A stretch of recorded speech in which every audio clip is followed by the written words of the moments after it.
Departmental Foundation.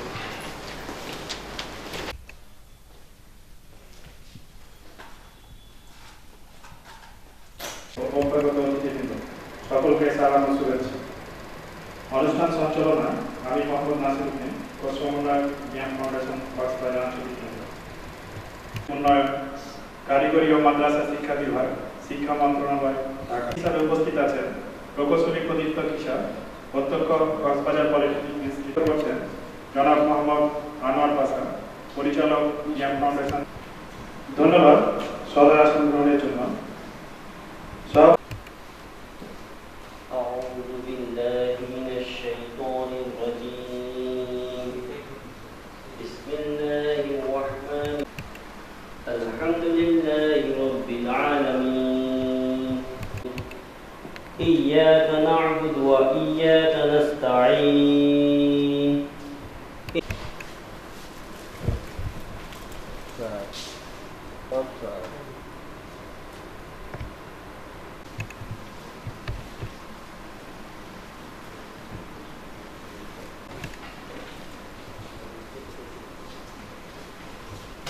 University of Medical Science, Khulna University.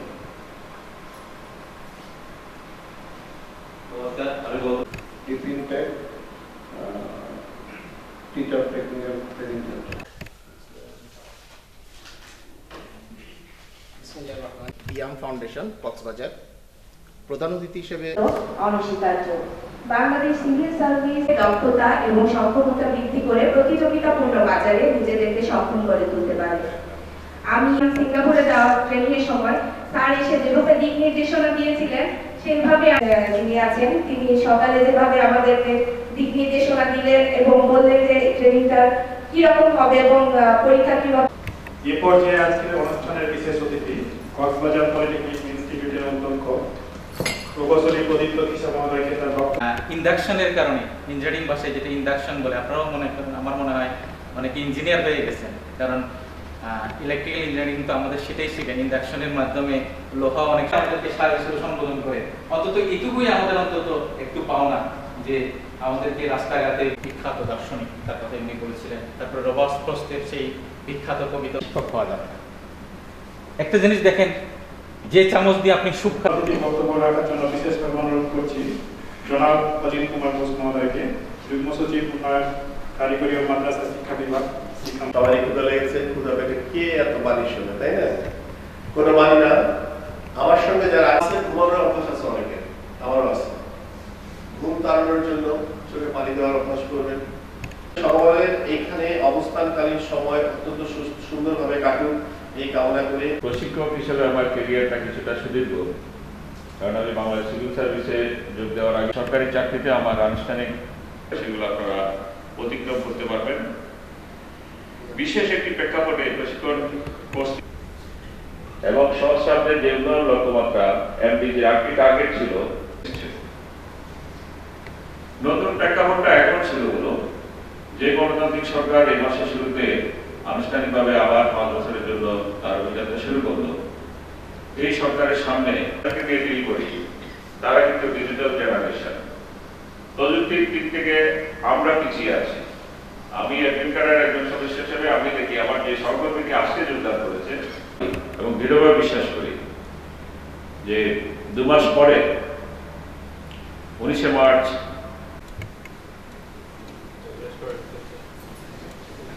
ধন্যবাদ।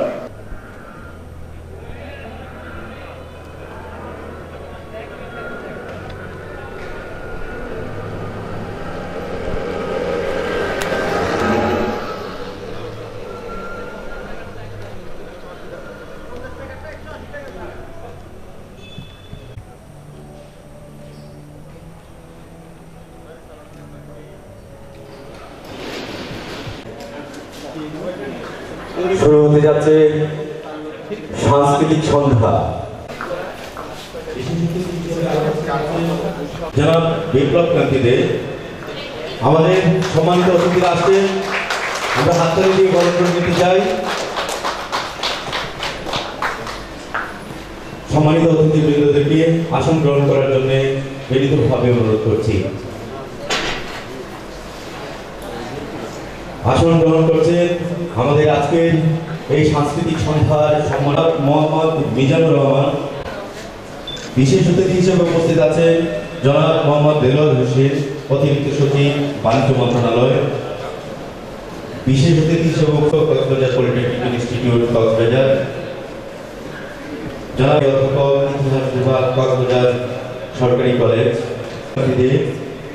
PT instructor, Piyam foundation, সম্মানিত সুধী।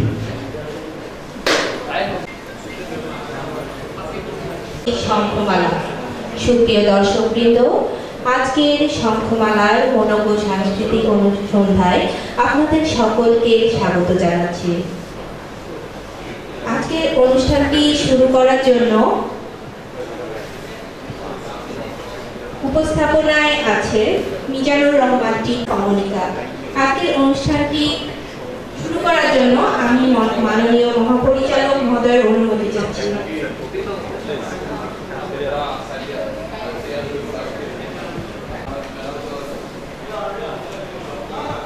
শুরুতেই একটি কোরাস গান, গানটি পরিবেশন করছে দ্বিতীয় বুনিয়াদী প্রশিক্ষণ কোর্সের প্রশিক্ষণার্থীরা। মঞ্চে যাচ্ছে কোরাস পরিবেশন করার জন্য দ্বিতীয় বুনিয়াদী প্রশিক্ষণ কোর্সের প্রশিক্ষণার্থীরা। ধনধান্যে পুষ্পে ভরা আমাদেরই বসুন্ধরা। এসে আসন গ্রহণ করার জন্য অনুরোধ করছি।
God.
আচারের বয়াম, তেলের শিশি,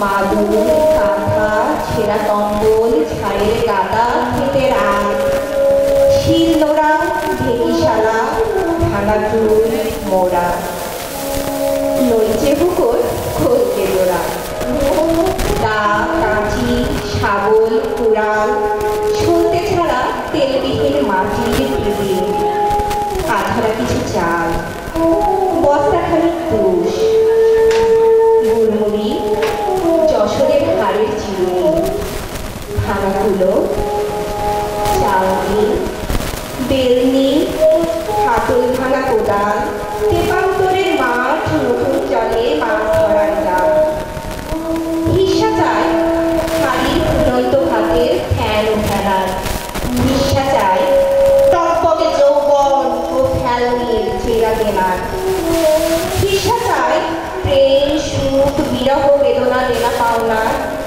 হিস্সা চায় ফুল বাগান, পাখির পূজন, সবুজ ঘাস, ঝোপের আড়ালে ঘুঘুর বাসায় চারটে ডিমের আধের চাল, পাহাড়ের চূড়া, আকাশের মেঘ এবং মেঘ, সাগরের ঢেউ, দুষ্টু হাসি, মিষ্টি বাঁশি, কীর্তনের ঢং, মারফতি আর সুফিয়ানার মোলায়েম টান, শিশির কলার বুকে ছিটকে পড়া ভোরের ধ্বনি, ভোরের মন মাতানো চিকচিক আলোর নাচন আর হাসি, বিশ্বাটার ফুল ফোটার মাহিমতো ফন্দিল, নদী হিসা রংবরণ সম্পত্তি রঙে, বাদ যাবে না মৌমাছির গুঞ্জনেরও, প্রজাপতি আর ময়ূরের রঙিন পাখা মেলার দৃশ্যটারও নিতে হবে বিশ্বাস, সূর্যোদয়, সূর্যাস্ত, ভরা পূর্ণিমার মায়াবী আবেশ,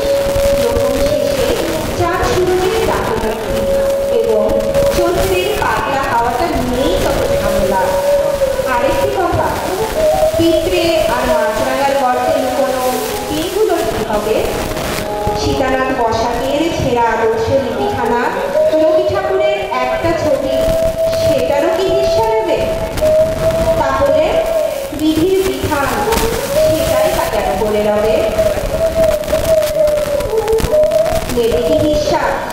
মাথা ব্যথা, রেল খেলাপির খাতা, ভূকম্পন, সুনামি, অগ্নুৎপাত, টর্নেডো, নেবে কি হিস্সা? দুঃখ, যন্ত্রণা, বঞ্চনা, আহাজারি, দুশ্চিন্তা, ঘুম পোকা, ঘুরঘুরে অন্ধকার, বিধান হাহাকার, ভিড়ুলে ঘুম, সর্বদর্শন, শীতল মৃত্যু, নিরাপদা, অহিত ছলাকলা, বজ্রাঘাত, যানজট, জলজট, সম্পদ, আগুনের গোলা দোকানপাট, ছিনতাই, বিক্রামি, ভণ্ডামি, ফরমালিন, ভেদবমি, ক্ষয়, পিতামাতা, বাজারের উল্লঙ্ঘন, অনাচার, অসংস্কৃতি, এসবে তাহলে নিয়ে সোদারি পাল্লা, নীতি, মাপকাঠি, ভাগাভাগি হিসাবটা হয় যেন 100 ভাগ থাকে। এতক্ষণ যে কবিতাটি আবৃত্তি করলাম নীলমতের নামে, সেটি কবির ছদ্মনাম। উনি মন্ত্রণালয়ের নামে কবি নুরুল হক, তাদের কবিতাটি এতক্ষণ আমি আবৃত্তি করলাম। ধন্যবাদ সবাইকে।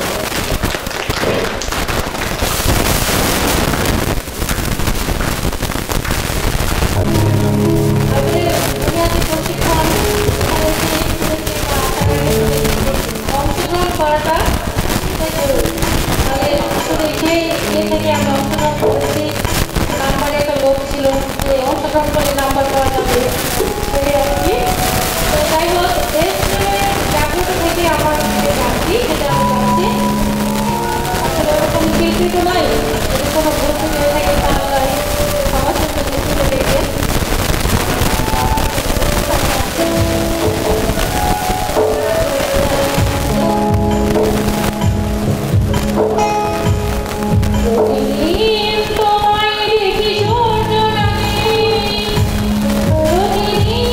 তোমার কথাই লাই জানি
কেউ কথা রাখেনি। 33 বছর কাটল, কেউ কথা রাখেনি।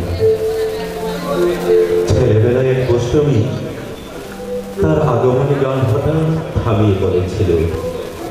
শুক্লা দ্বাদশীর দিন অন্তরাটুকু শুনিয়ে যাবে। তারপর কত চন্দ্র অমাবস্যা এসে চলে গেল, কিন্তু সেই গোস্বামী আর এলো না। 25 বছর প্রতীক্ষায় আছি। মামা বাড়ির মাঝি নাদিরানি বলেছিল, বড় হোক দাদা ঠাকুর, তোমাকে আমি 3 প্রহরীর বিল দেখাতে নিয়ে যাব, যেখানে পদ্ম ফুলের মাথায় সাবার ভ্রমর খেলা করে। নাদিরানি, আমি আর কত বড় হব? আমার মাথায় গড়ে ছাদ করে আকাশ স্পর্শ করলে তারপর তুমি আমায় 3 প্রহরীর বিল দেখাতে নিয়ে যাবে? একটাও রয়ের গলি কিনতে পারিনি কখনো। লাঠি লজেন্সে দেখিয়ে দেখিয়ে চষেছে লস্কর বাড়ির ছেলেরা। বিক্রির মতন চৌধুরীদের গেটে দাঁড়িয়ে দেখেছি রাস উৎসব। অবিরল রঙের দাঁড়ার মধ্যে সুবর্ণ কঙ্কন ফোরা ফর্সা রমণীরা কত রকম আমাদের এসেছে। আমার দিকে তারা ফিরে চায়। বাবা মার কাছে বলেছিলেন, দেখিস একদিন আমরাও। বাবা এখন বন্ধু, আমাদের দেখা হয়নি কিছুই। সেই রয়ের গুলি, সেই লাঠি লড়ি, সেই রাস উৎসব আমার কেউ ফিরিয়ে যাবে না। বুকের মধ্যে সুগন্ধি রুমাল বর্ণ করেছিল, যেদিন আমায় সত্যিকারের ভালোবাসবে সেদিন আমার বুকেও এরকম আদরের গন্ধ হবে। ভালোবাসার জন্য আমি হাতের মুঠোয় প্রাণ দিয়েছি। দুরন্ত সারের চোখে বেঁধে দিয়েছি লাল কাপড়। বিশ্ব সংসারে তন্ন তন্ন করে খুঁজে এনেছি 108টা নীলপদ্ম। তো কথা রাখিনি বড় না, এখন তার বুকে শুধুই মাংসের গন্ধ। কেউ কথা রাখিনি, কেউ কথা রাখে না, কেউ কথা রাখে না, কেউ কথা রাখে না। ধন্যবাদ সময় মধ্যে। এবার আমি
অন্যতম শের শের বিহারী আমার বিগত শের ওই শিকর হিমাদ্রের বলবীর বল মহাবিশ্বের মহাকাশ ছাড়ি চন্দ্র সূর্য গ্রহ তারা ছাড়ি দুলোকে ভুলোকে গুলোকে ভেদিয়া ক্ষুদার আসন আরো সচে দিয়া উঠিয়াছি চির বিস্ময় আমি বিশ্ববিদাত্রীর মমললাটে রুদ্র ভগবান জলে রাজ রাজটিকা দিগ্গজ শ্রীর বলবীর আমি চির উন্নত শির আমি চির দুর্দম দুর্বিনীত নিঃশংস মহাপ্রলয়ের আমি নটরাজ আমি সাইক্লোন আমি ধ্বংস আমি মহাভয় আমি অভিশাপ বৃত্তির আমি দুর্বার আমি ভেঙ্গে করি সব চুরমার আমি অনিয়ম উশৃঙ্খল আমি দলে যাই যত বন্ধন যত নিয়ম কানুন শৃঙ্খল আমি মানি না কোনো আইন আমি খরাতরি করি খরা ডুবি আমি টর্পেডো আমি ভীম ভাসমান মাইন আমি দুর্যোগী আমি এলোকেশে ঝড় কাল বৈশাখীর আমি বিদ্রোহী সুত বিশ্ববিদাত্রীর বলবীর বল চির উন্নতম শির আমি ঝঞ্ঝা আমি ঘূর্ণি আমি পথ সম্মুখে যাহা পাই যাই চূর্ণি আমি নিত্য পাগল সঙ্গ আমি আপনার তালে নেচে যাই আমি মুক্ত জীবন আনন্দ আমি হাম্বির আমি ছায়ানট আমি হিন্দু আমি চল চঞ্চল চমচমকি হতে যেতে যেতে চমকি পিন্দিয়া দিই হিন্দু আমি চপল চপল হিন্দু আমি তাই করি ভাই যখন চাহে এমন যা করি শত্রুর সাথে গলাগলি দড়ি মৃত্যুর সাথে পাঞ্জা আমি মহামারী আমি ভীতিয়ে ধরিত্রীর আমি শাসন শাসন সংহার আমি উৎস চির অধীর বলবীর আমি চির উন্নতশীল আমি চির দুরন্ত দুর্মদ আমি দুর্গম মম প্রাণের পেয়ালা হরদম হ্যাঁ হরদম ভরপুর মদ আমি হোমশিকা আমি সন্দীপ চমাক্তি আমি যজ্ঞ আমি পুরোহিত আমি অগ্নি আমি সৃষ্টি আমি ধ্বংস আমি লোকালয় আমি শ্মশান আমি অবসান আমি কিসব অবসান আমি ইন্দ্রাণী সুত হাতে চাঁদের ধরে সূর্য মম এক হাতে বাঁকা বাসের বাসরি আর হাতে রণ সূর্য আমি কৃষ্ণ কণ্ঠ মন্তন ভেষ গিয়া বালাবাদ বিদিন আমি ভমকেশ দরি বন্দন হারাদারা গাঙ্গোত্রীর বলবীর বল চির উন্নত মম শির বলবীর আমি চির উন্নত মম শির ধন্যবাদ।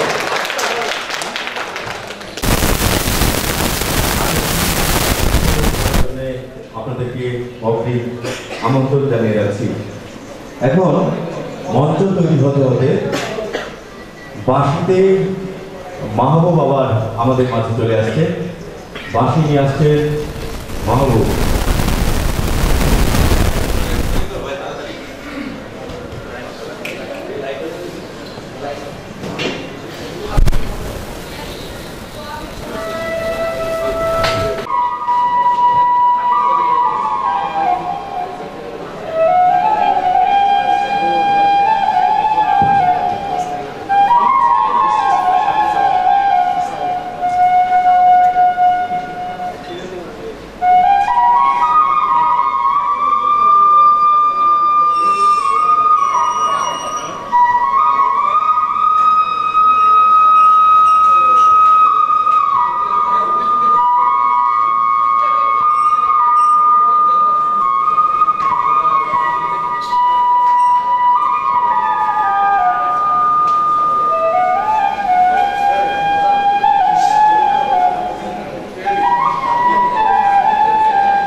এবার নাচ পরিবেশন করছি হাফিজা রহমান কমলিকা।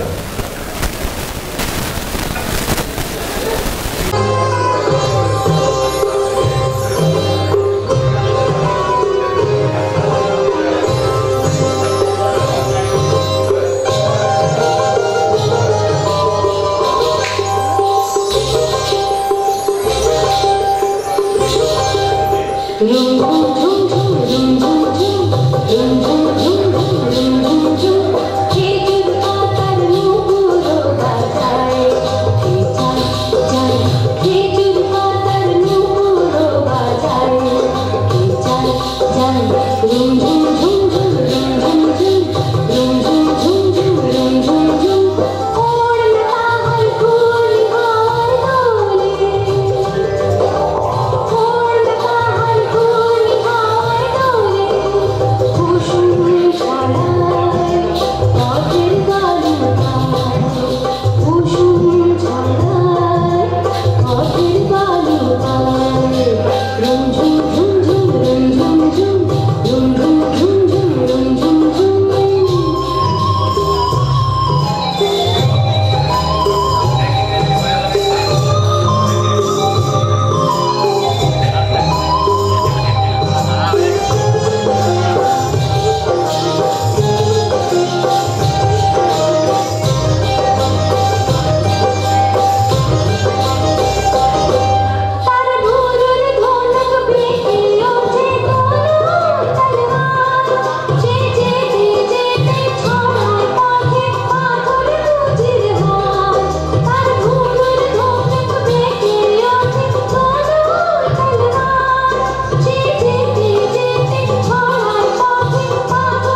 কি জাদু করিয়া বন্ধে মায়া লাগাইছে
স্যার আমারে ডাকছেন জি দেখেছি সাহেব, শিক্ষকদের যে তথ্য আমি দিতে বলেছিলাম সেগুলো কি রেডি করেছে?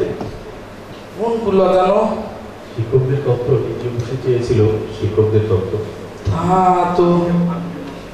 তা আমি কেন দেখতে যাবো স্যার? অফিসের কাজ তো আমার করার কথা না, ওইগুলো তো আমি তো খালি ক্লাস নেব। দেখেন সাহেব, শিক্ষক হলেও আমি আপনাকে দায়িত্ব দিয়েছি। হ্যাঁ, আপনাকে দায়িত্ব দিচ্ছি, দেখেন কি হলো, একটু দেখেন। শোনেন, আমি হলাম শিক্ষক, ওই ক্লাস নেওয়ার কাজটা শুধু আমার, এর বাইরে কোনো কাজের দায়িত্ব আমার না, ওইগুলো সব আপনি করবেন স্যার। দেখেন, আপনি বাধ্য অবাধ্য সেটা পরে হোক, আগে দেখুন কাজটা হয়েছে কিনা। কাজটা খুবই জরুরি স্যার, এই জরুরি করেন না, বহু জরুরি আছে, বহু জরুরি দেখছি স্যার। এখন যে কাজগুলো এখন কি করতে হইব তাই কম, আর আমাদের দেখলেই আমরা খালি জরুরি জরুরি মনে হয়। এই জরুরি কাম এইগুলো বললেন না স্যার, বলেন কি করতে হইব তাই কম। শোনেন সাহেব, আমি আপনাকে ফাইলটা আনতে বলছি, ফাইলটা নিয়ে আসেন, যান।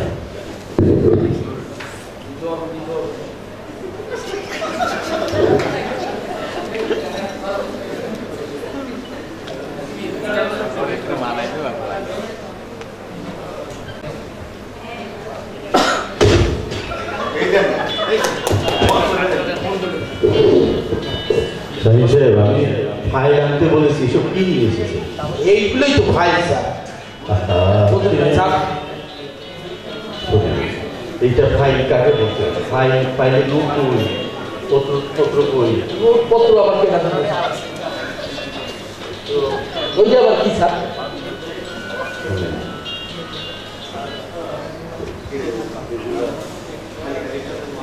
আপনি তো দেখতেছি স্যার, খালি খালি পেঁচাইছেন, কোনটা নোট কোনটা পত্র, এইগুলো কিসের স্যার? এইগুলো সব আপনি করছেন স্যার। এইগুলো আচ্ছা শুনেন,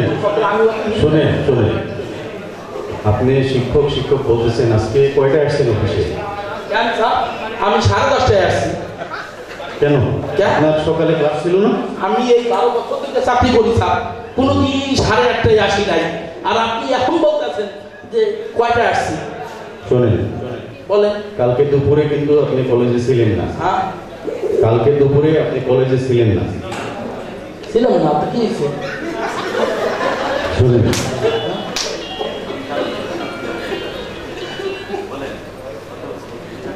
শুনেন, আপনি চাকরি করবেন? চাকরি করবো না তা কি? এই যে আসছি, চাকরি নাই তখন না। চাকরি করার নিয়ম কানুন আছে, আইন কানুন আছে, এগুলো আপনাকে মেনে চলতে হবে। খালি আপনি আইন কানুন দেয় না স্যার, এই দেশে বহু আইন কানুন পড়ে আছে। হ্যাঁ, কথায় কথায় খালি আপনি আইন আর আইন, আইন আর আইন স্যার। শোনেন, আপনি আপনার কাজ ঠিক মতো করুন। আপনি যা করছেন নিয়ম মেনে চাকরি করুন। আপনি কিন্তু অসাধারণ স্যার, আমি নিয়ম সবসময় কাজ করছি। অসাধারণ মানে? তাহলে নিয়ম মানতে খালি সবসময় খালি আইনের পর পিছতে উঠে আসছেন। আমি আমার সুবিধা অসুবিধা আছে না? আমি তো 10:30টায় আসছি, এদিকে বেশি। আপনারটা আপনি করবেন চাকরি, আমারটা আমি করবো। আপনি কিন্তু সীমা লঙ্ঘন করছেন। আশ্চর্য, সীমাটা আবার লঙ্ঘন করলাম কোন সময়? আপনি সার্ভিস রুল অমান্য করছেন। কিসের আবার সার্ভিস রুল? অসাধারণ সার্ভিস রুল বলতে গিয়ে আমি তো আপনার বাড়িতে চাকরি করি না, সরকারি চাকরি। হ্যাঁ, সরকারি চাকরিতে আবার কিসের কি আবার শান্ত হন। না না, কিসের আবার শান্ত হবো? আপনি উল্টা পাল্টা বলবেন, আর সেইগুলো আমি শুনবো নাকি স্যার? আপনি আমার সম্পর্কে জানেন স্যার? আমার কয়টা মামা আছে এই এলাকায় ঘুরিয়ে বেড়ান শহরে, এবং সবচেয়ে বড় চাপা হলো আমার বড় মামা। হ্যাঁ, আর মামা তো বলে হলো পুলিশের ইন্সপেক্টর। হ্যাঁ, আর আপনি আমার আগে আপনি আইন দেখাচ্ছেন। হ্যাঁ, আচ্ছা দেখা যাক কি হবে। যাক জান আপনি যা করছেন আচ্ছা আচ্ছা দেখা যাবে।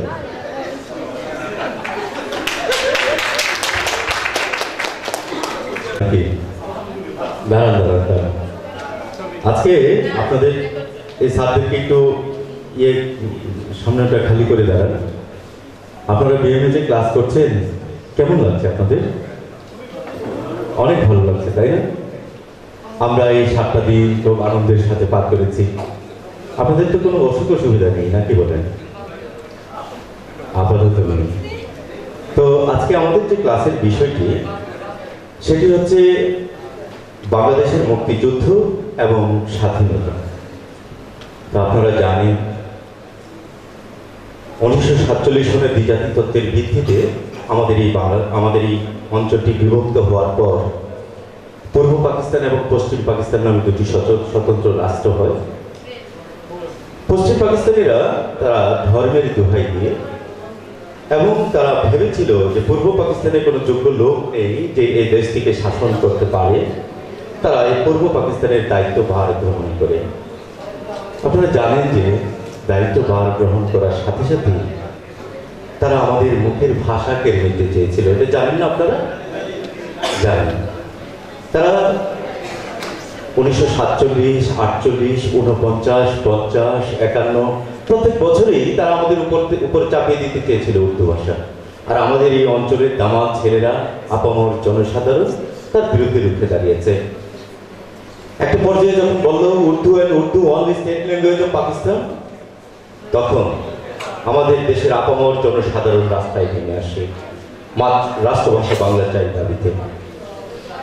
1952 সনের 21শে ফেব্রুয়ারির কথা তো আপনারা জানেন। সেদিন 144 দ্বারা ভঙ্গ করে আমাদের ছেলেরা রাস্তা অবরোধ করেছিল, ওরা গুলি চালিয়েছিল, আমাদের সালাম বরকত রফিক জব্বার প্রাণ দিয়েছে। এই 52 ভাষা আন্দোলনে আমাদের স্বাধীনতার বীজ নিতেছিল।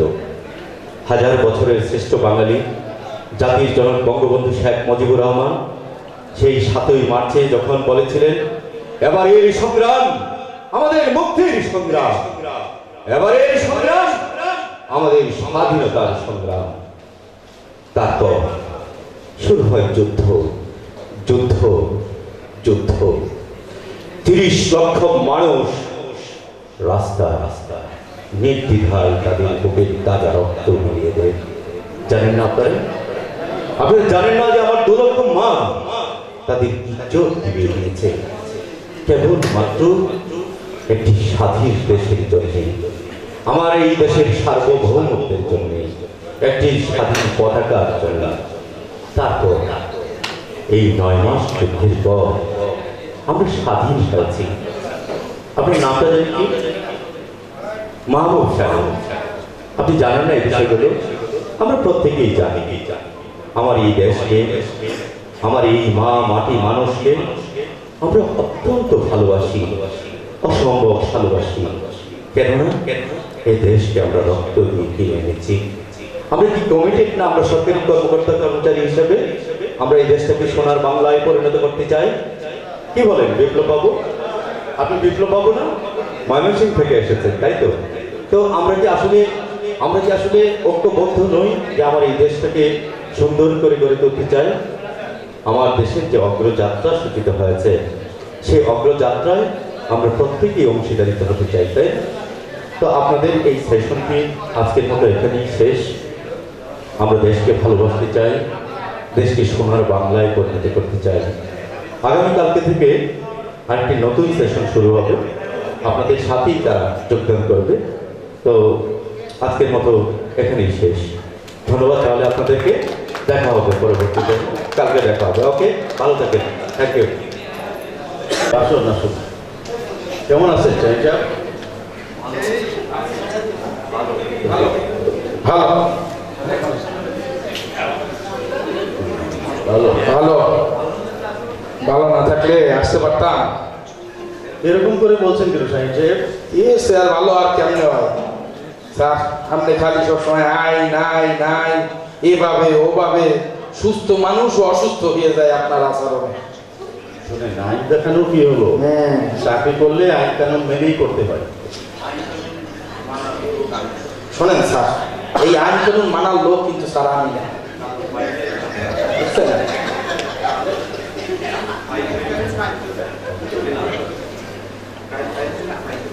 কালকে আপনি ফাইল চাইলেন,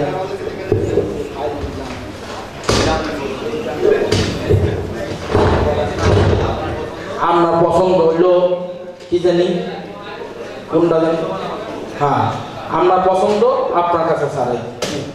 শুনেন, আমার পছন্দ অসুন্দর না, সম্ভব না হলে আপনি ছেড়ে দিন, চাকরি ছেড়ে দিন। চাকরি তো স্যার আপনি আমার দেন নাই, দেখেন না, আপনিও সরকারি চাকরি করেন, আমিও সরকারি চাকরি করি, হ্যাঁ আপনি দিয়েছেন আমার চাকরি। তাহলে শুনেন, আমি সরকারের হ্যাঁ অসাধারণ, আপনি সরকারি প্রতিনিধি আর আমি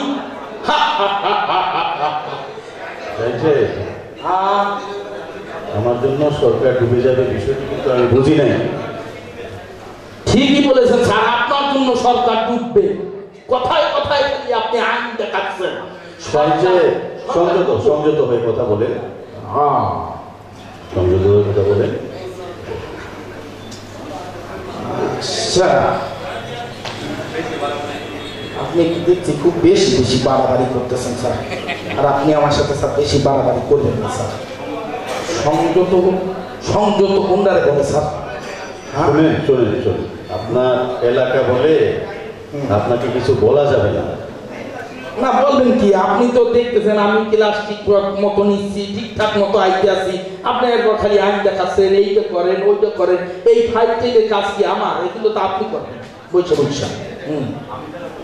আর আমি যেটা বুঝি এইটা সবসময় চালাইছেন, আর আমাদের ক্ষমতা থাকলে আমরা ফিরা দেখি।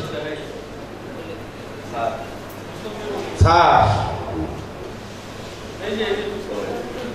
এই যে কাজগুলো আপনি করতেছেন না, আমি তো 12 বছর ধরে দেখতেছি, আপনার মতো এই কাজ কেউ করে নাই। এই 12 বছর ধরে আমি এই রকমের অফিস করি, কেউ কোনোদিন আমার নিষেধ করে নাই, আর আপনি আইসি নতুন করে আইন দেখাচ্ছেন।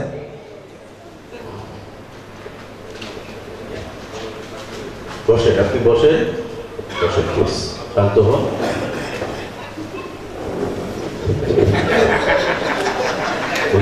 আপনি ওর পাশে যান, এখানে আসেন, যান ওদিকে বসেন।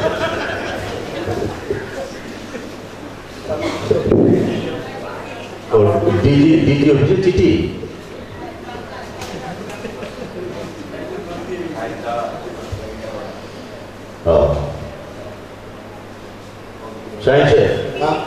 আপনার একটা ট্রেনিং এর অর্ডার আছে।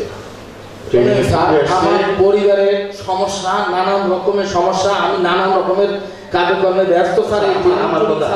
আমার আর দিয়ে না স্যার, এইগুলো আপনি করেন স্যার, আপনি করলেই হবে, আমার পাঠাই লাভ কি স্যার? আমি তো এরকমই মানুষ, আমার ট্রেনিং করে কি আপনার লাভ তৈরি, আমরা কি ক্ষতি আমি করেছি স্যার? আমার পরিবারে অনেক সমস্যা স্যার, এই ট্রেনিং আমার দিয়ে না স্যার, এটা আপনি যান, দয়া করে আপনি যান, আপনি এই ট্রেনিংটা করে আসেন, আপনার লাভ হবে। শুনেন, শান্ত, এটা একটা খুব ভালো ট্রেনিং, 7 দিনের ট্রেনিং।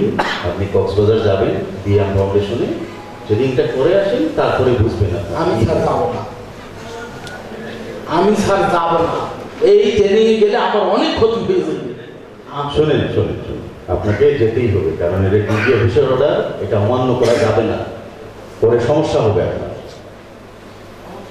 সমস্যা একটার পর একটা স্যার আপনি ক্রিয়েট করিয়ে যাইতেছেন, এখন আবার বলতেছেন সমস্যা আর একটা হইব, হইলে তো যাইতে হইবে। ঠিক আছে, বুঝছি, যান, তারপরে বুঝবেন। স্যার ওখানে যাইতে কি কি লাগবে? এখানে আপনার একটু ড্রেস বানাইতে হবে, সাদা শার্ট, কালো প্যান্ট, টাই। টাকা পয়সার চিন্তা আপনি করবেন না, এটা আমি দেখবো, এটা আমি দেখবো। আপনি দিবেন? বাহ, অসাধারণ, এইবার একটা ট্রেনিং হবে স্যার। ঠিক আছে, এইবার ঠিক আছে, দেন চিঠিটা দেন স্যার। আপনি হেড এসিডেন্ট চাবের কাছে যাবেন, আপনার অর্ডারটা। ধন্যবাদ স্যার। আমাদের আজকের নতুন সেশন শুরু হচ্ছে। আজকে আমাদের সেশনের যে বিষয়, সেটি হচ্ছে যে সরকারি চাকরি করলে আমাদের কিছু আইন কানুন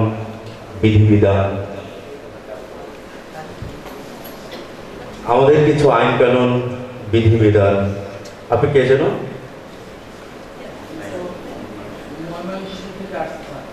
কে?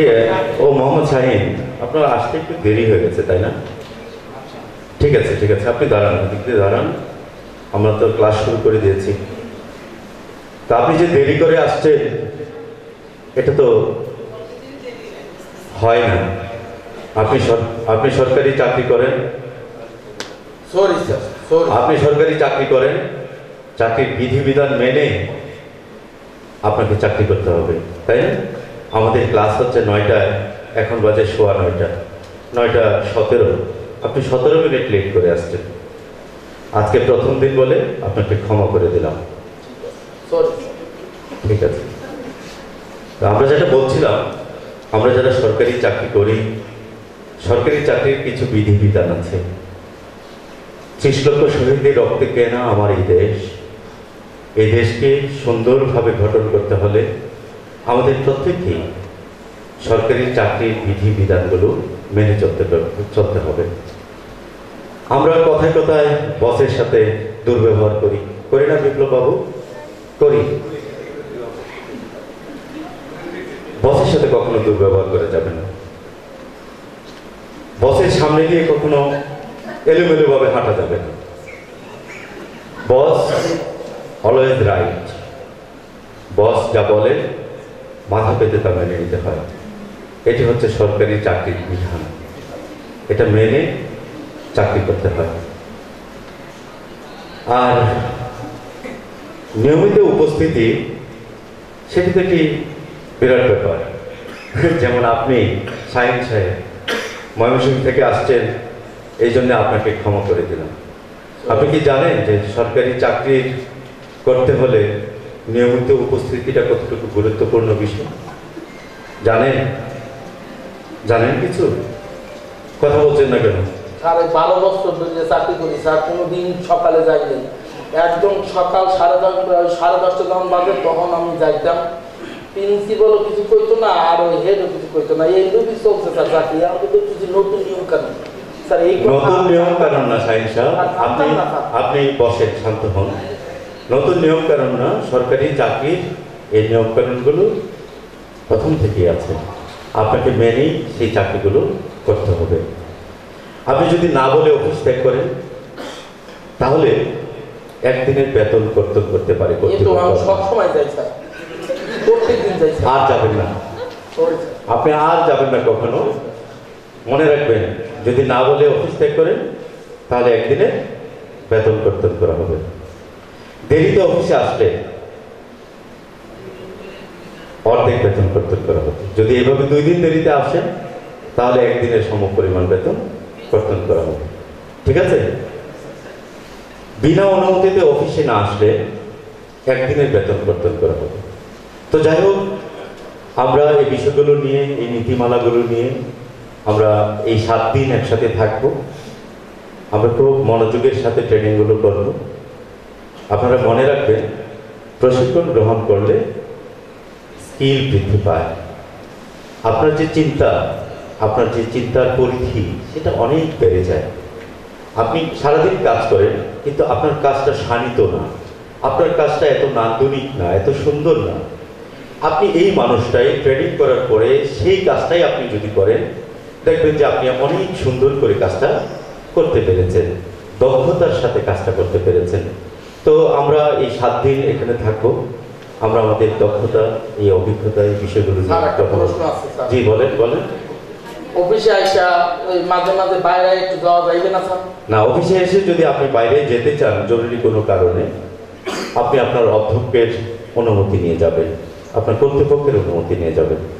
বিকাল টাইমে স্যার কয়টা যাবো বাড়িতে স্যার? বিকাল টাইমে অবশ্যই 5টার পরে। তার আগে যাওয়া যাবে? তার আগে আপনি তাই করে আসছি। আপনি তো যা করেছেন সঠিক করেননি শাহিন সাহেব। এখন থেকে আমরা এই ট্রেনিংয়ে যা করেছি, আমরা যে শিক্ষা দিয়েছি, ঠিক সেইভাবে আপনি অফিস করবেন। আপনারা আপনাদের বসকে সম্মান করবেন, আপনারা আপনাদের বসের কথা মতো কাজ করবেন।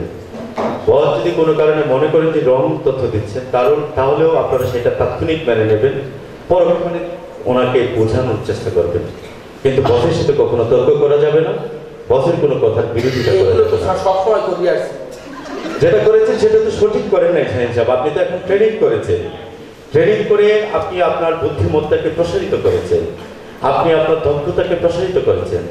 আপনি যান, আপনারা যান, এইবার থেকে আপনারা খুব সুন্দরভাবে বসের কথা মতো আপনারা কাজ করবেন। ধন্যবাদ সবাইকে, সবাই ভালো থাকুন। আজকের সেশন এখানে শেষ, ধন্যবাদ।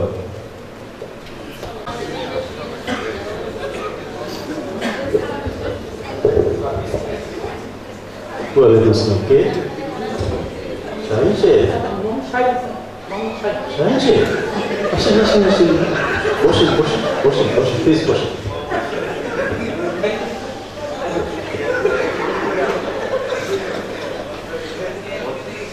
বসেন বসেন প্লিজ, বসেন। তো আপনার ট্রেনিং কেমন হলো? অসাধারণ কি কি শিখলেন? কি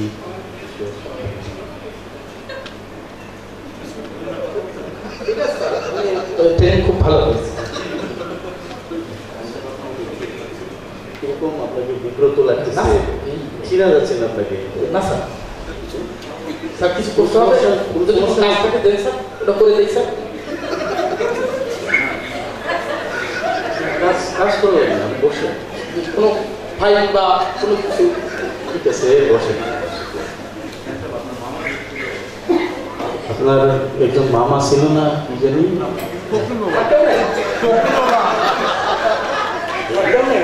লজ্জা দিবেন না স্যার, কেউ নেই। ও না, আপনি একবার বলছিলেন। আচ্ছা আচ্ছা, গ্রাম পুলিশ না কি জানি বলছিলেন। কেউ নেই জগতে, আমার কেউ নেই। না, ভালো লাগতেছে স্যার। আজকে আসছি স্যার, আমি যাই স্যার, ক্লাসে যাচ্ছি। চা খেয়ে thank you sir, thank you okay যাতে ক্লাস।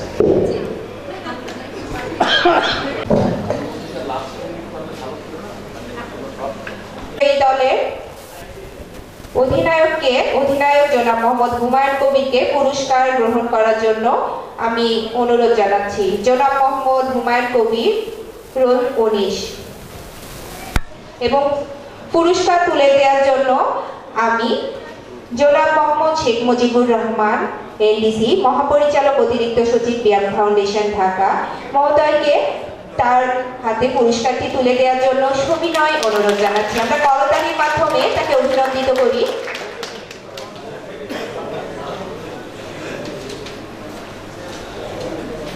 এবারে ফুটবলের বিজয়ী দলের পক্ষ থেকে অধিনায়ক জনাব মোহাম্মদ আশরাফ তার পুরস্কারটি, তার দলের পক্ষ থেকে পুরস্কারটি গ্রহণ করছেন। আমি পুরস্কার তুলে দেওয়ার জন্য অনুরোধ করছি জনাব মোহাম্মদ দেলোয়ার হোসেন, অতিরিক্ত সচিব, বাণিজ্য মন্ত্রণালয়। আমরা জনাব মোহাম্মদ আশরাফকে করতালির মাধ্যমে অভিনন্দিত করি।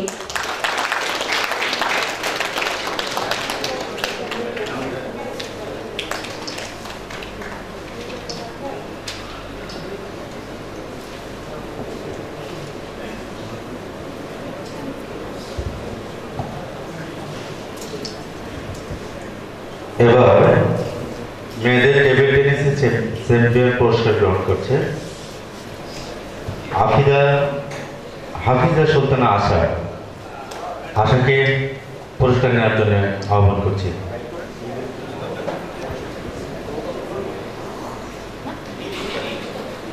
পুরস্কার তুলে দিচ্ছেন জনাব মোহাম্মদ মিজানুর রহমান, অতিরিক্ত সচিব, উপসচিব, অতিরিক্ত শরণার্থী ত্রাণ ও প্রত্যাবাসন কমিশনার।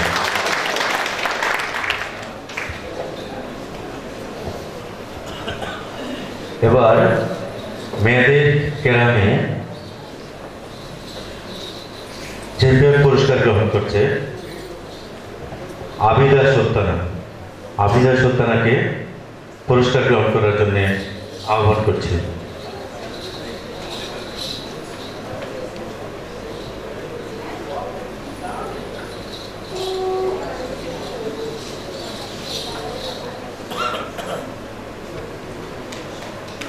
এবার আবিদার পর দাবায় পুরস্কার গ্রহণ করতে যাচ্ছে আফিদা রহমান কমলিকা। পুরস্কার গ্রহণ করছে আফিদা রহমান কমলিকা।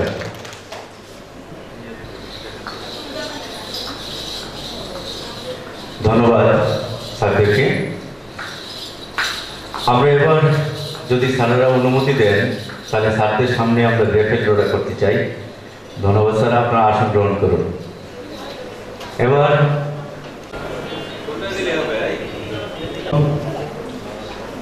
ভাগ্যের খেলায় মেতে উঠব। ভাগ্যের খেলায় মেতে উঠব। এই ভাগ্যের খেলায় আমরা প্রত্যেকের অবস্থান থেকে প্রতিযোগী। তো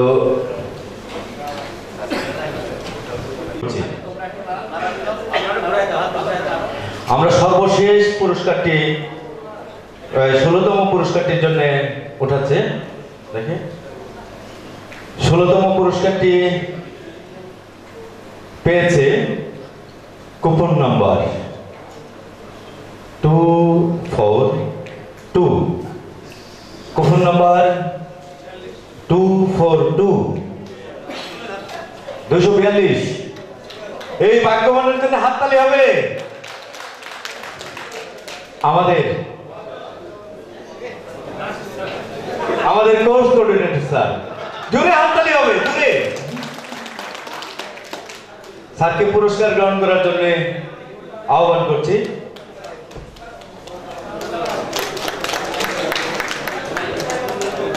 আমাদের 16তম পুরস্কারটি জিতে নিলেন আমাদের নাসির সাহেব।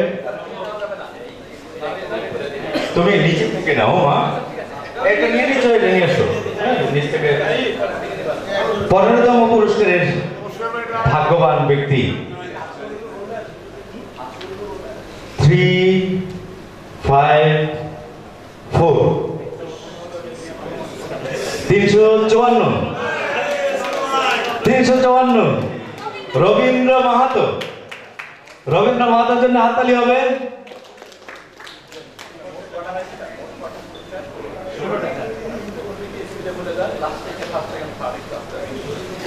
আরেকটা উঠিয়ে নিয়ে আসো।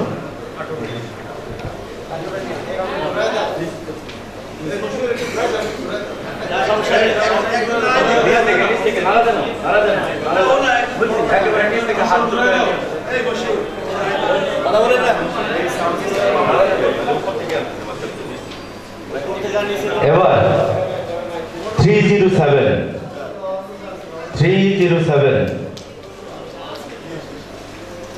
ভাগ্যবান খুঁজে পাওয়া গেছে। 307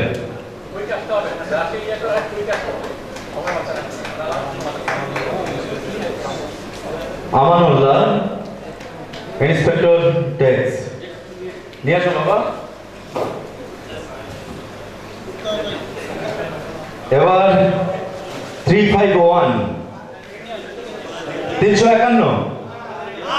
আবার রবীন্দ্র মাহাতো, ডাবল পুরস্কার।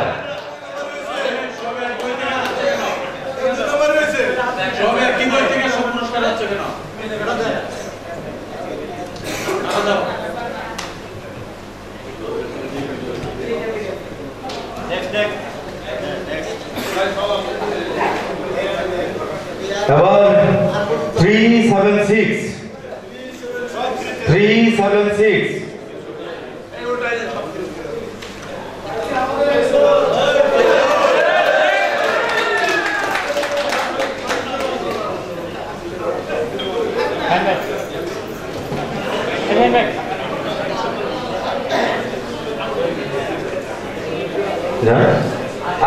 আরেকটা নিয়ে আসো বাবা। 11তম পুরস্কারের জন্য আসছে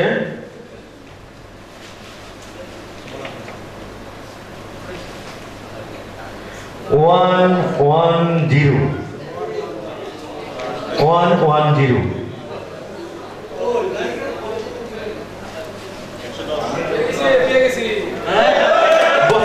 তাড়াতাড়ি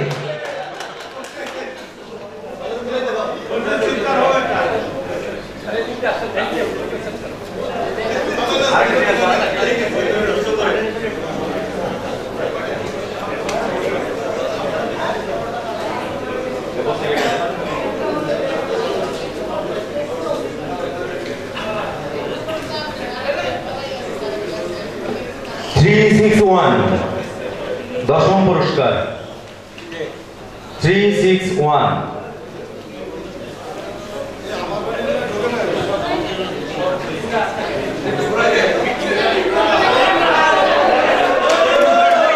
ইমরান খানের জন্য হাততালি হবে।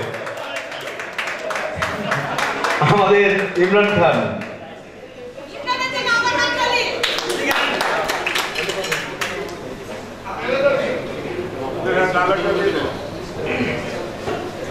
নবম পুরস্কারের জন্য 119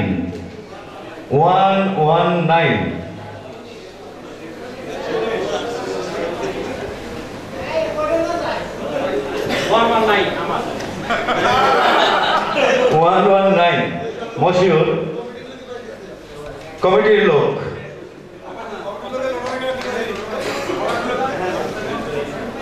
অষ্টম পুরস্কারের জন্য নির্বাচিত হয়েছে 206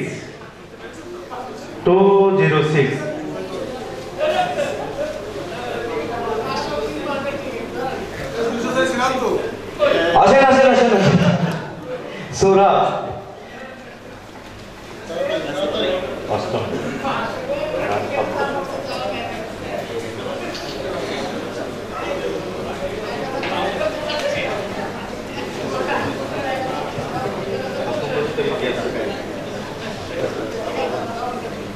সপ্তম পুরস্কার 152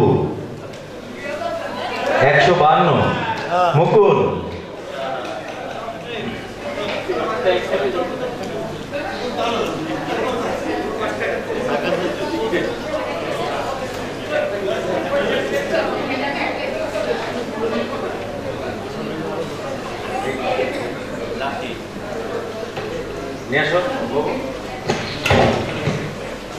এবার ষষ্ঠ পুরস্কার পাওয়ার ব্যাংক। পাওয়ার ব্যাংক কে পেয়েছে 281 281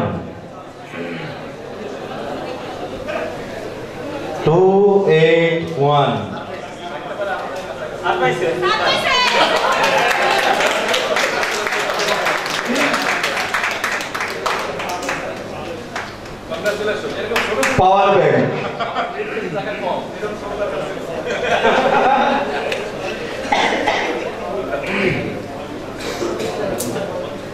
পঞ্চম পুরস্কারের জন্য নিয়ে আসো বাবা। পঞ্চম পুরস্কার 287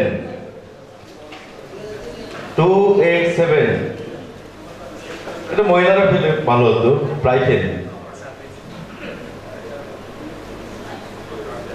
287 স্যার পেয়েছেন। স্যারের জন্য হাততালি হবে।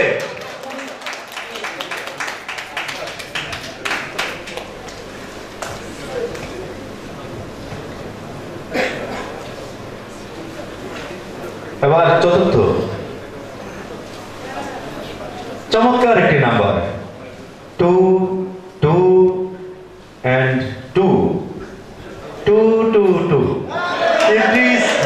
ইদ্রিস আলী আমার রুমমেট।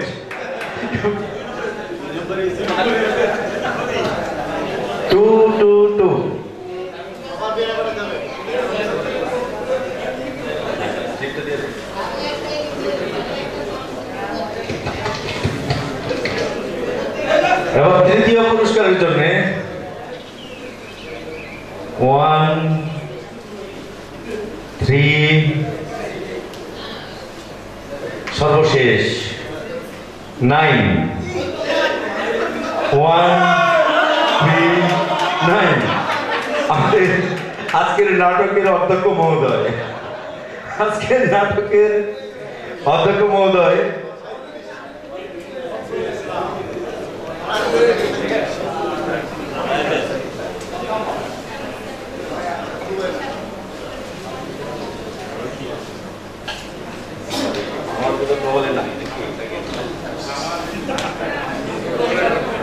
মনটা খুব খারাপ, শেষের দিকে চলে আসছি, এত পরিশ্রম করেও কিছু হচ্ছে না। 3 7 এটা কিন্তু দ্বিতীয় পুরস্কার। আবার বলছি 3 7 আরো একটি 7 3 7 7 ডাবল লাকি দ্বিতীয়বার পেয়েছে অসুবিধা নেই একটা আমি পাবো যেহেতু আমার রুমমেট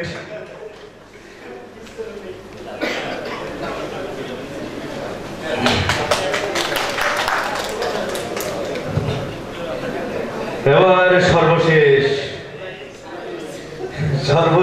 ভাগ্যবান আমি চাই স্যার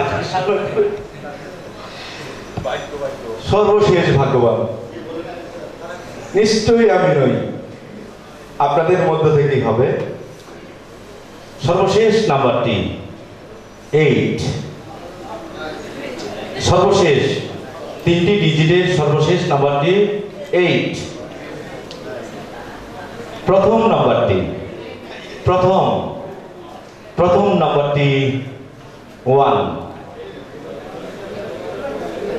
সর্বশেষ 8 প্রথম 1 মাঝখানের যে নাম্বারটি এটাই হচ্ছে খেলা যদি বলি না সহজে বলে ফেলি 2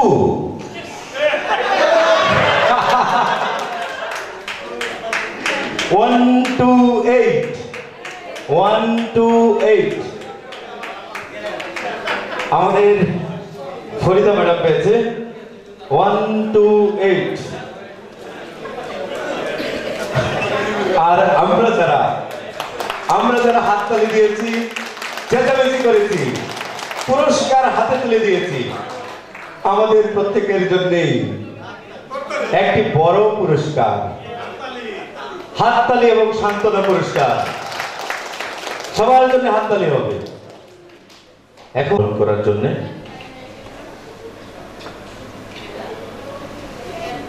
আসন গ্রহণ করার জন্য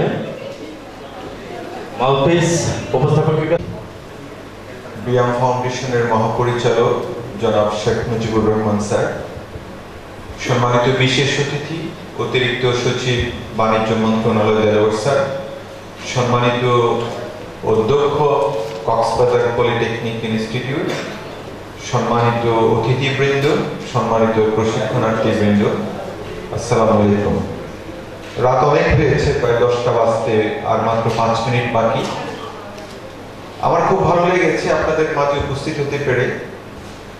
আজকে আসলে এখানে সভাপতিত্ব করার কথা আমাদের বিয়াম ফাউন্ডেশন কক্সবাজারের পরিচালক জনাব মোহাম্মদ আনোয়ার পাশা। তিনি প্রশিক্ষণে আমি এক কথায় যদি অনুভূতি ব্যক্ত করতে চাই, তবে আমি বলবো আজকে এই সন্ধ্যা আমার অনেক দিন স্মরণে থাকবে।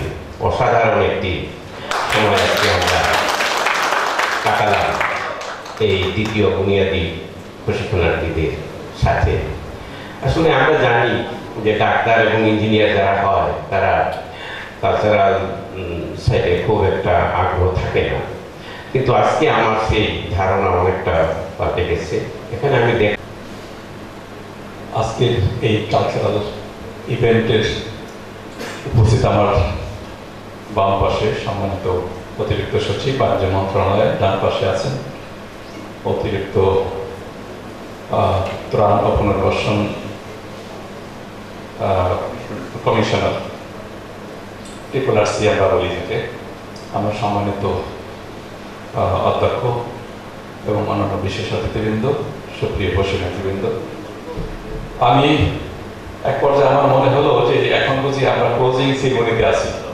এমন কিছু বক্তব্য আসছে যে ট্রেনিং সম্পর্কে, বিশেষ করে নাটিকাকে রেফার করতে গিয়ে সেই কথাগুলো প্রাসঙ্গিকভাবে আসছে অত্যন্ত যৌক্তিক কারণ।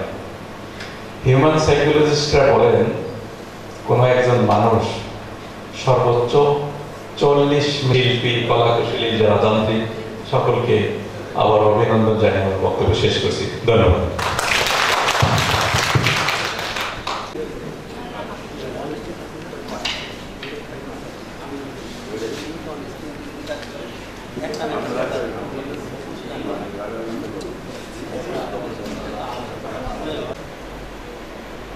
কার সাথে থাকবেন আপনি?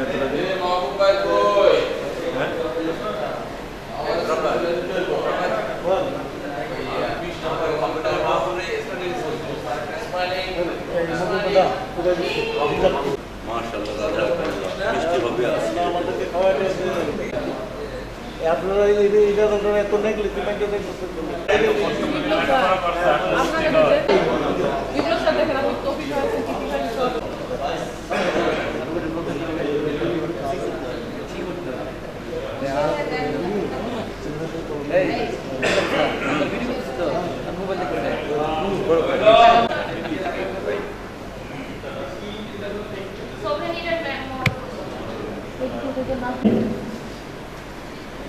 বিয়াম ফাউন্ডেশন কক্সবাজার আঞ্চলিক কেন্দ্র কর্মরত নবম গ্রেডভুক্ত কর্মকর্তাদের দ্বিতীয় বিভাগীয় বুনিয়াদী প্রশিক্ষণ কোর্সের সমাপনী অনুষ্ঠানে উপস্থিত শ্রদ্ধেয় অতিথিবৃন্দ, সম্মানিত প্রশিক্ষণার্থীবৃন্দ, কক্সবাজার বিয়াম ফাউন্ডেশনে কর্মরত কর্মকর্তা কর্মচারীবৃন্দ ও অভ্যাগত অতিথি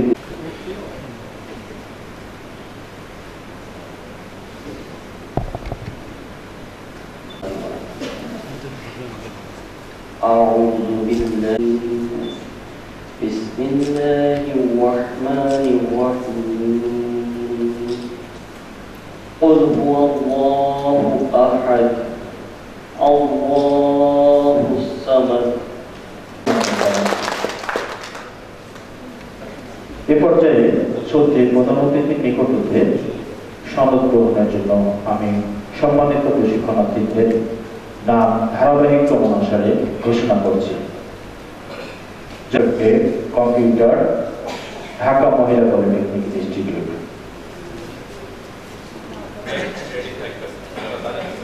জনাব মোহাম্মদ ফরহাদ হোসেন, ইন্সট্রাক্টর নর্থে, ঢাকা পলিটেকনিক ইনস্টিটিউট, ঢাকা। জনাব Mohammad Abduzzaman, workshop super electronic, Tangail polytechnic institute. জনাব প্রোগ্রাম অফিসার, এসটিপি, কারিগরি শিক্ষা অধিদপ্তর।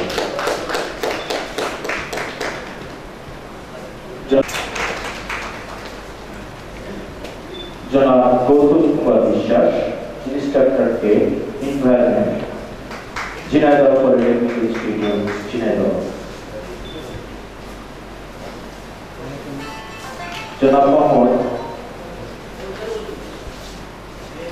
ফারুক হোসেন, ইন্সট্রাক্টর কে কম্পিউটার, সাতক্ষীরা পলিটেকনিক ইনস্টিটিউট।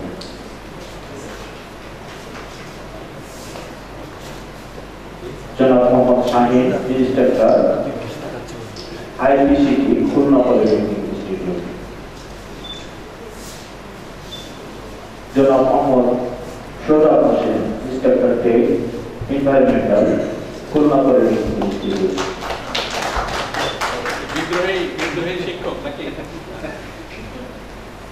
জনাব বিমল চন্দ্র দেবী, ইন্সট্রাক্টর কে মেকানিক্যাল, খুলনা পলিটেকনিক ইনস্টিটিউট। জনাব S M Anisur Rahman, instructor কে ইলেকট্রোমেডিক্যাল, বরিশাল পলিটেকনিক ইনস্টিটিউট। জনাব মোহাম্মদ মাহবুব আলম, ইকুইপমেন্ট অফিসার, কারিগরি শিক্ষা অধিদপ্তর।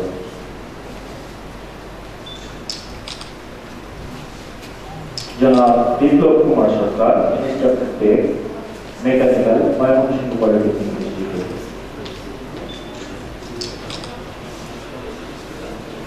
জনাব Mohammad Idris Ali, instructor tech, electromedical, Mymensingh polytechnic institute.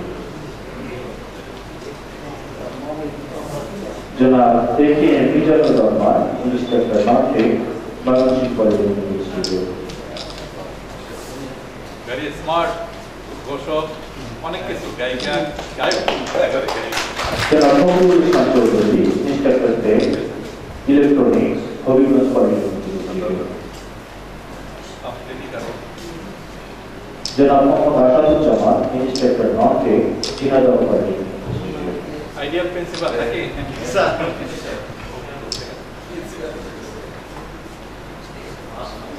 জনাব মোহাম্মদ হুমায়ুন কবির, চক্রে মেকানিক্যাল, ঢাকা পলিটেকনিক ইনস্টিটিউট।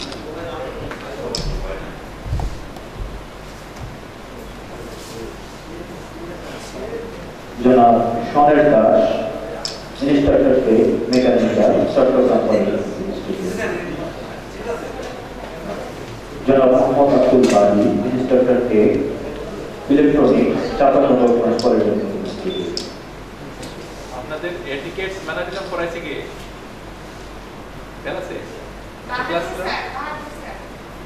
জনাব মোহাম্মদ মিজানুর রহমান, মিনিস্টার চক্রে ইলেকট্রিক্যাল, চাঁপাইনবাবগঞ্জ পলিটেকনিক ইনস্টিটিউট। একজন শেয়ার করবেন হ্যান্ডশেকের ব্যাপারে কি আলোচনা হয়েছে? Handshake Mohammad Selim, registrar, Sylhet engineering college.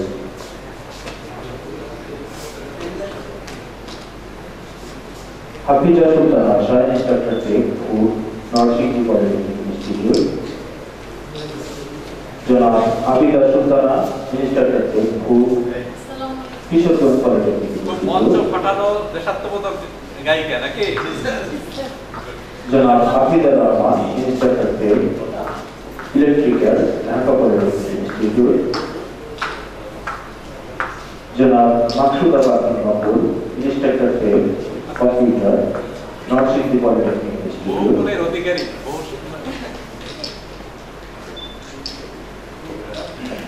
জনাব Farida Parvin, minister north Tangail polytechnic institute. জনাব Mohammad Mehedi Hasan, minister tech computer, Chattogram polytechnic institute. জনাব Mohammad Abdul Basen, minister power, Kishoreganj polytechnic institute. জনাব গোলাম মোহাম্মদ ফরহাদ, বক্সর সুপার, ট্রাফিক আর্ট ইনস্টিটিউট। জনাব Mohammad Yasin Ahmed, minister tech electronics, Barguna polytechnic institute.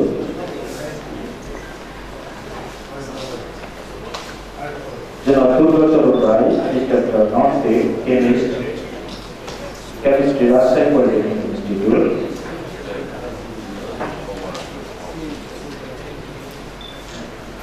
জনাব Mohammad Fazlul Haque, minister tech Bangladesh institute of glass and ceramic. জনাব Mohammad Mahbubul Haque, minister tech environment, Sherpur polytechnic institute. জনাব Abul Kalam, workshop super, mechanical, Tangail polytechnic institute. জনাব Mohammad Mahbub Hasan, minister tech food, Kishoreganj polytechnic institute. জনাব Biswajit Mondal, minister north English, Khulna polytechnic institute. জনাব Mohammad Nizamuddin, minister north রসায়ন, ঢাকা মহিলা polytechnic institute. জনাব Mohammad Bashir Rahman, minister take পাওয়ার, Khulna polytechnic institute.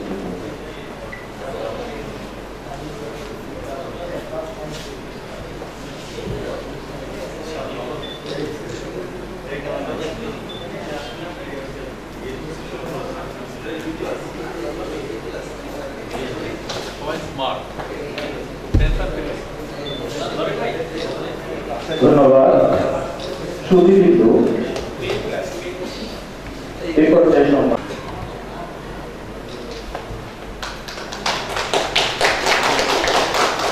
ধন্যবাদ। সুবের কমিটির সভাপতি জনাব এ.কে মিজানুর রহমান। সুবেনের কি পরে ওপেনিং হবে? সেটি হয় নাই। কালচারাল কমিটির সভাপতি জনাব হাফিজুর রহমান।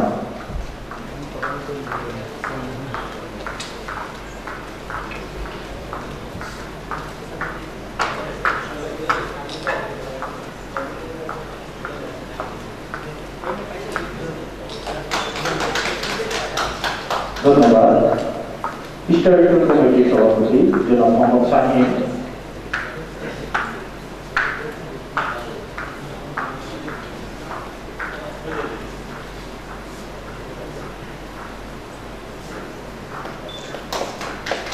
উৎকর্ষ কমিটির সভাপতি জনাব মোহাম্মদ আশরাফ,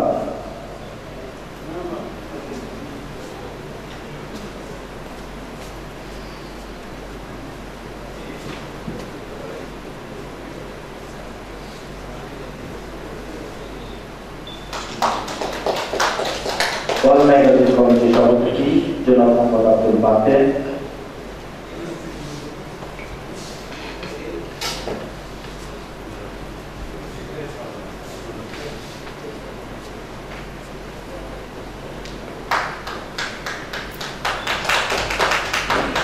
ধন্যবাদ। সম্মানিত প্রশিক্ষণার্থীবৃন্দ, সনদ বিতরণের পর এখন আমরা প্রশিক্ষণের অতি আকর্ষণীয় সম্মাননার জন্য 3 জনকে নির্বাচন করা হয়েছে।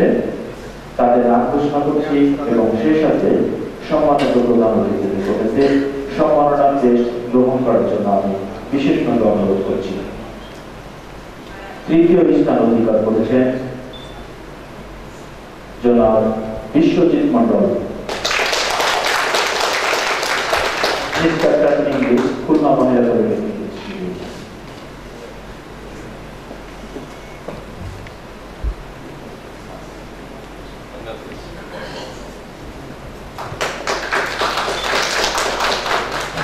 অভিনন্দন। দ্বিতীয় স্থান অধিকার করেছেন জনাব Mohammad Mizanur Rahman, instructor electrical, Chapanagar college institute.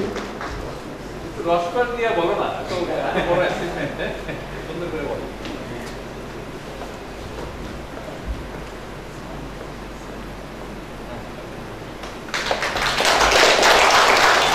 অভিনন্দন। প্রথম স্থান অধিকার করেছেন কি হতে পারে?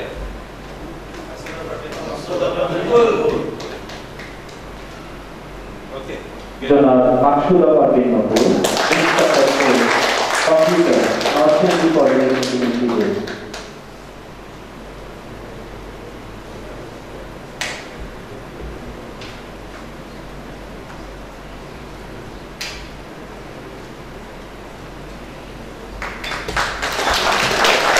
অভিনন্দন জনাব মাকসুদা পারভীন নকুলকে। আবারও প্রমাণ করলো যে নারীরা পিছিয়ে নাই, না?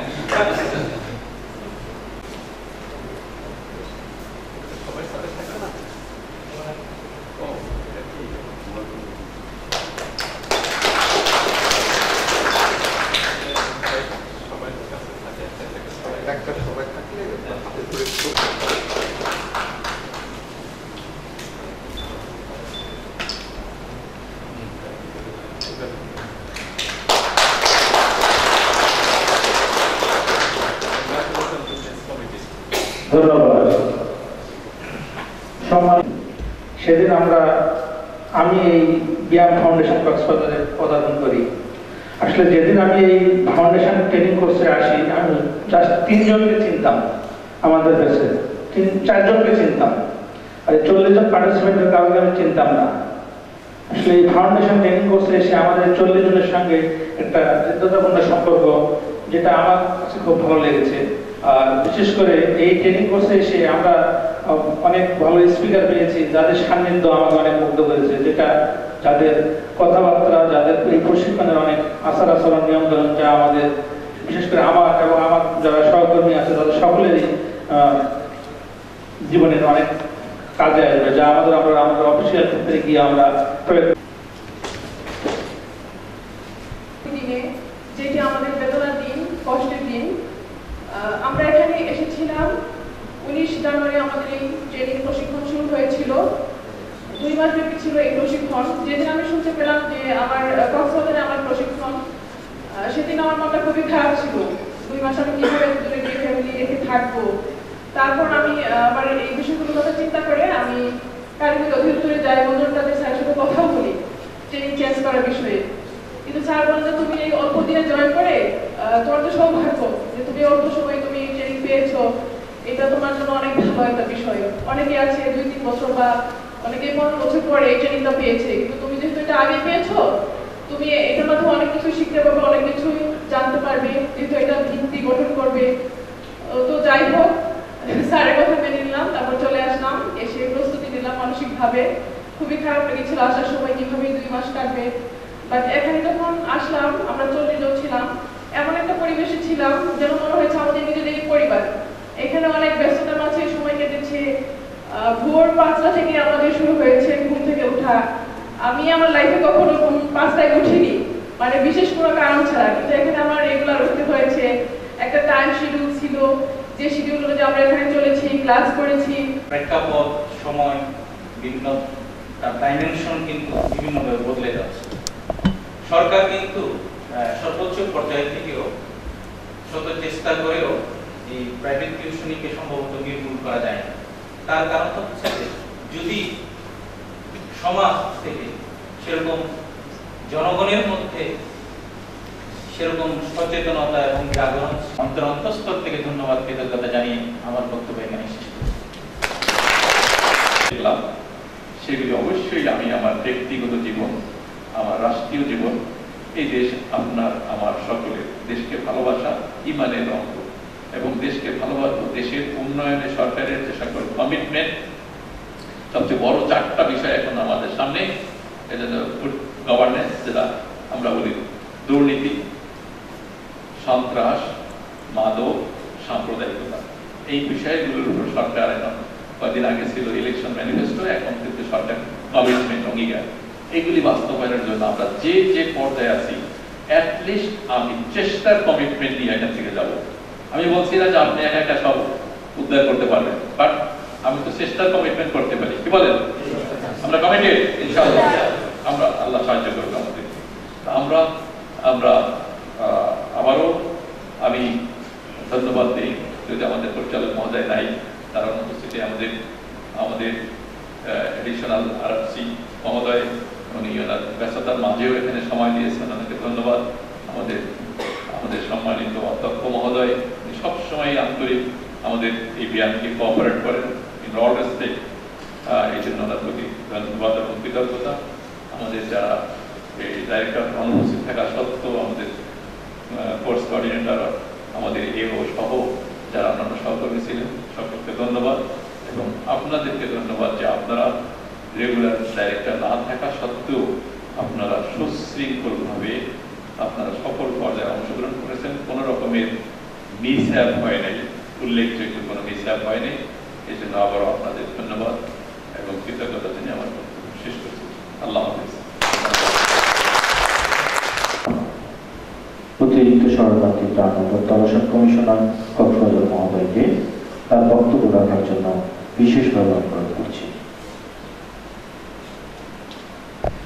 আপনার ছাত্রদের সামনে স্টেজে থাকেন, নিশ্চয়ই সেটা অভিনয় নয়, নিশ্চয়ই সেটি নাটকের মতো নয়, সেটা নিশ্চয়ই আপনি আপনাকে স্যার যেটি বলেছেন যে বক্তব্যের সাথে যখন জীবনবোধের মিলন ঘটে তখন শ্রোতার মনে কমিটমেন্ট তৈরি হয়। তো আপনারা নিশ্চয়ই যখন স্টেজে দাঁড়ান, কচি কচি বাচ্চাদের সামনে দাঁড়ান, ধরেন ক্লাস 10 পাস করে আসছে, ইন্টারমিডিয়েট পাস করে আসছে, তাদের সামনে দাঁড়ান, তাদের নিউ ফেসেস গুলো থাকেন, তখন নিশ্চয়ই আপনার মনে পড়বে সমুদ্রের ঢেউগুলো একটার পর একটা আসছে। যেভাবে আপনি এখানে দাঁড়িয়ে সমুদ্রের ঢেউ দেখেছেন, ঠিকভাবে নতুন তরুণ প্রজন্মের ঢেউগুলো একটার পর একটা আপনার সামনে আসবে, প্রতি বছর নতুন নতুন ফেস আসবে। তখন আপনি এই স্যারদের কথাগুলো যদি মনে আনেন, তাহলে আপনি যদি যখন তাদের সামনে দাঁড়াবেন, আপনার কমিটমেন্টের জায়গা, আপনার বক্তব্যের জায়গা এক জায়গায় সম্মিলন ঘটবে এবং আপনি রোল মডেল হিসেবে তাদের সামনে উপস্থাপিত হতে পারবেন। আজকে আমাদের দেশের তরুণ প্রজন্মের জন্য যেটি আমাদের প্রিন্সিপাল মহোদয় বলেছেন যে খুব আশঙ্কাজনকভাবে আমাদের খুব নিঃস্বার্থ শিক্ষকের হার কমে যাচ্ছে, এটি অবশ্যই একটি আমার মনে হয় এটা আমাদের জাতিগতভাবে গ্লোবালও একটি ইম্প্যাক্ট রয়েছে। মানুষ মানে একটা পুঁজিবাদী এক ধরনের সমাজ ব্যবস্থা অভ্যস্ত হয়ে পড়েছে, আদর্শকে এখন থোড়াই মানুষ কেয়ার করে।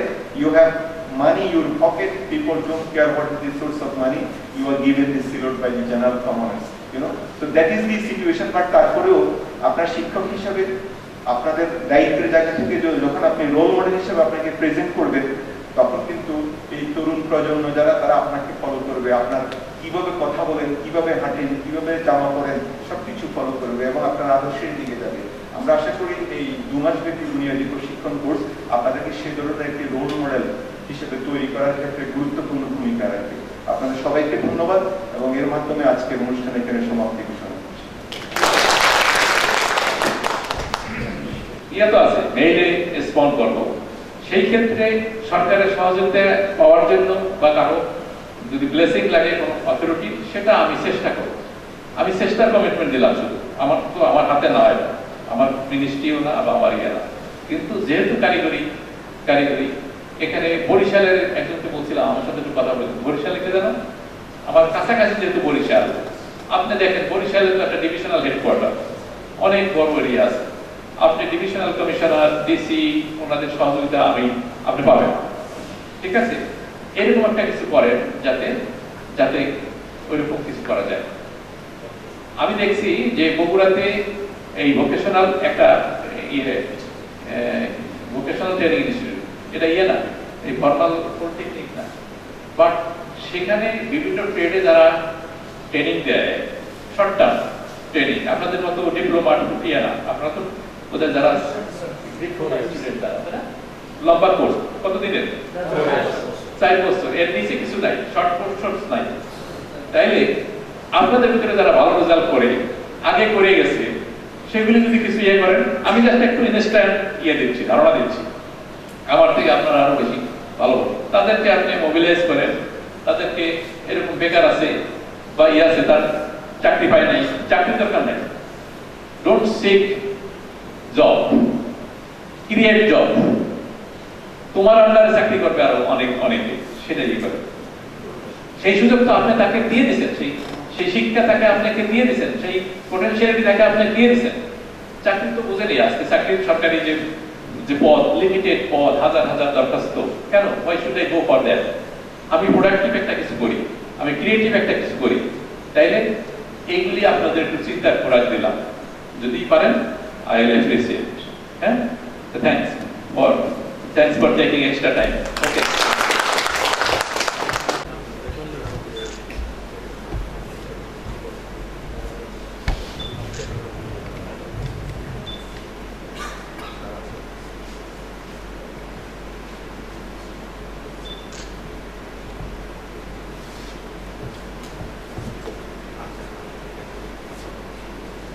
ধন্যবাদ। এ পর্যায়ে প্রশাসনিক ভবনের দ্বিতীয় তলায় দেয়ালটার ফলক উন্মোচনের জন্য সভাপতি, প্রধান অতিথি ও বিশেষ অতিথিদের বিশেষভাবে অনুরোধ জানিয়ে আচ্ছা, আমি আসতেছি।